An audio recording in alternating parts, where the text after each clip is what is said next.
Students, अब हम लोग व्याकरण को देखते हैं। दिए गए शब्दों में से शब्द ये दिए गए हैं, ध्यान रखिएगा। शब्दों में से उपसर्ग प्रत्यय मूल शब्द अलग करके लिखिए। यानी जो शब्द दिए गए हैं अगर उसमें उपसर्ग लगा है तो उपसर्ग अलग करके लिख दो। अगर प्रत्यय दिया है लगा है उस शब्द में तो प्रत्यय अलग करके लिख दो और साथ में मूल शब्द। जैसे पहली चीज ये दिया है सुरुचि। सुरुचि में मूल शब्द निकाल दिया जो कि यहाँ प्रश्न में है तो रुचि बचा। अब इसमें जो उपसर्ग या प्रत्यय लगा होगा वो निकालना है। सु उपसर्ग लगा है, प्रत्यय नहीं लगा है तो ब्लैंक कर दिया। यहाँ तक प्रश्न सबको समझा होगा। इन्हीं शब्दों मतलब जो शब्द ये दिया गया है उपसर्ग प्रत्यय युक्त शब्द बनाइए तथा वाक्य में प्रयोग करके अपनी कॉपी में लिखिए। तो हम लोग वाक्य प्रयोग नहीं करेंगे, उपसर्ग प्रत्यय युक्त शब्द बनाए। मतलब कि जो शब्द दिया है उसका मूल शब्द अलग करो, अगर उपसर्ग लगा है तो उपसर्ग अलग कर दो और उसके बाद इसी शब्द में अगर उपसर्ग लगा प्रत्यय नहीं है तो प्रत्यय लगाइए। जैसे सुरुचि में रुच मूल शब्द सु उपसर्ग था और प्रत्यय नहीं लगा हुआ था तो प्रत्यय लगा दिया गया यहाँ पे पूर्ण। क्लियर है। उसी तरह से अगला शब्द था राष्ट्रीय। अब इसमें से पहली चीज किया मूल शब्द अलग किया, वह बना राष्ट्र। यहाँ पे राष्ट्र निकल गया तो उसके बाद ई जुड़ा हुआ है, ई जो है बाद में जुड़ा इसलिए प्रत्यय हो गया तो उपसर्ग इसमें नहीं है। क्लियर है। तो यहाँ पे उपसर्ग खाली हो गया। अब हमें क्या करना है, इस शब्द में उपसर्ग जोड़ना है। तो हमने जोड़ा अंतर राष्ट्रीय। राष्ट्रीय में जोड़ा क्या, अंतर, यह उपसर्ग हुआ। अब हमारा काम क्या है, अतिरिक्त। तो अतिरिक्त में आप जानते होंगे, अगर देखेंगे अतिरिक्त, अब इसमें मूल शब्द हुआ रिक्त। क्लियर। अब अति पहले रिक्त के जुड़ा तो वह हो गया उपसर्ग। क्लियर। अब इसमें प्रत्यय है क्या, नहीं है। अब प्रत्यय जोड़ना है इसमें तो वह हम जोड़ेंगे अतिरिक्तता। क्या जोड़ा हमने, ता। क्लियर। ऐसे ही हम लोग एक और शब्द ले लेते हैं जिसमें हम लोग प्रत्यय जोड़ के देखते हैं।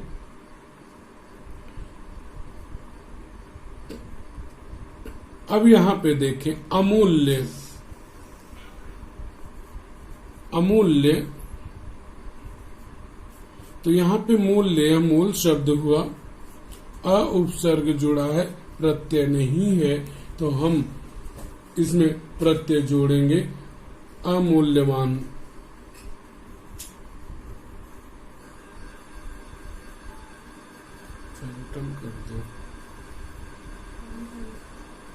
आगे चलते हैं। वह शब्द लेते हैं जिसमें प्रत्यय जुड़ा हो, उपसर्ग न हो और वह है शिष्टता।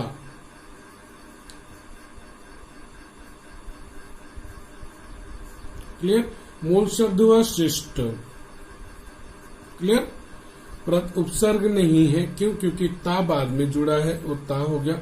अब यहाँ पे उपसर्ग तब जोड़ना है और वह कहाँ पे, यहाँ पे, तो हो जाएगा अशिष्टता। क्लियर है।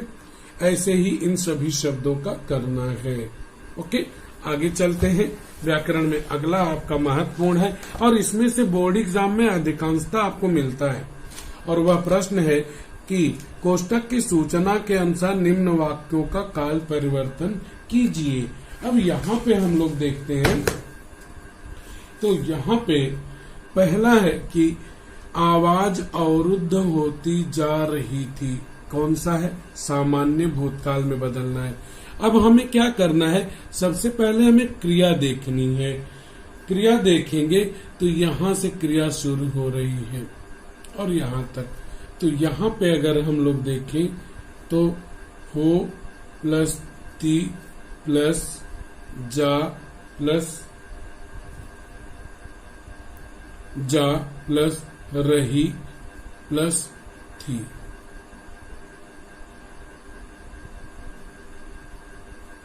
बराबर। अब हो और ती मिलके होती हो गए। अब यहां पे दो तरह से लोग करते हैं, आवाज अवरुद्ध हुई। क्यों? क्योंकि सामान्य भूतकाल में हम क्या जानते हैं, क्रिया के अंत में आ की मात्रा, ई की मात्रा, ए की मात्रा, ई की मात्रा, ए लगाते हैं, बराबर है। तो यहां पे हम यह लिख सकते हैं आवाज अवरुद्ध हुई। लेकिन मुख्य रूप से हम अगर इसको करेंगे तो हम लोग यह लिखेंगे आवाज अवरुद्ध होती का ती निकाल देंगे हो, और जा का आप जानते हैं, जा का होता है गया, गई या फिर गए। तो यहां पे क्या आएगा, स्त्रीलिंग है तो हो गई, गई कहां से आया, जा का। ये हो गया आपका सामान्य भूतकाल। क्लियर? अब पूर्ण भूतकाल में देखते हैं, मेम साहब को पर्दे पसंद आए थे। अब यहां पे देखेंगे, इसको देखिए क्रिया को, आ मूल क्रिया हो गई, ए और थे ये जोड़ा गया है, बराबर है। अब यहां पर हम लोग देखते हैं, अगर पूर्ण वर्तमान काल हमें बनाना होता है तो हम लोग क्या जोड़ते हैं, आ है, ई है, ए है, या चुका है, चुकी है, चुके हैं। अब यहाँ पे आ हो गया, इसको हटाना है, इसको जोड़ना है, तो यहाँ पे हो जाएगा मेम साहब को पर्दे पसंद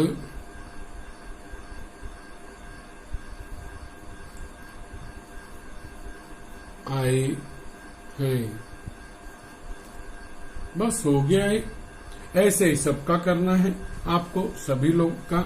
अब अगला देखते हैं, आकृति में दिए गए वाक्य का काल पहचान कर निर्देशानुसार काल पर। सबसे पहले तो हमें इसका काल पहचानना है कि कौन सा काल है।